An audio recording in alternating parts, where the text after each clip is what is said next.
How many conversations are going on in your head right now? At least 5, not counting the one that did the math on that. That was the first time a therapist suggested I might want to get checked out for ADHD. It took me 20 years to follow up on it, which doesn't make it any less convincing. My mind is a perpetual motion Rube Goldberg machine. I'm constantly flooded with confusing and contradictory thoughts, and since I stopped drinking, there's not much I can do to stop the calliope music.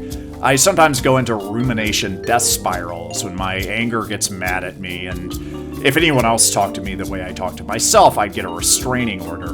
Restrictions around diagnoses and prescriptions relaxed during the COVID-19 pandemic for obvious reasons, and suddenly everyone had access to pills previously reserved for washed-up pop singers. My life was a mess for various reasons, so I said, screw it, let's try Adderall. I'd give it a solid 4 out of 5 stars. It gave me a clarity that helped me become more productive than I'd ever hoped to be. That came with some mildly unpleasant but eminently manageable side effects, and my new self-confidence surfaced some anger I buried during my divorce, which made me challenging for certain people to work with for a while, despite my Herculean productivity. Unfortunately, the DEA refused to raise its arbitrary limits on the manufacture of Adderall to meet the increasing demand, and now there's a severe shortage, which the DEA has acknowledged while refusing to adjust its limits because I guess we're children who need to be taught a lesson. I'm generally skeptical of making any diagnosis a core part of my identity for any longer than it might be useful. It can box you in, especially if you make foul-weather friends on the internet who get mad at you when you try to get better.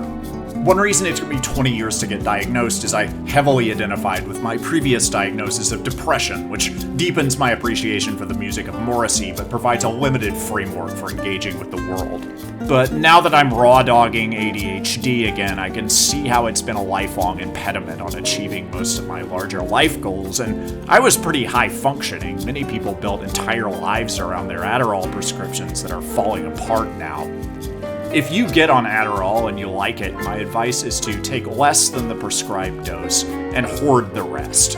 Shortages have happened before, they'll happen again, and when they do, you won't get much sympathy. Everyone loves their drugs and hates everyone else's drugs, and there's a particular stigma around these drugs.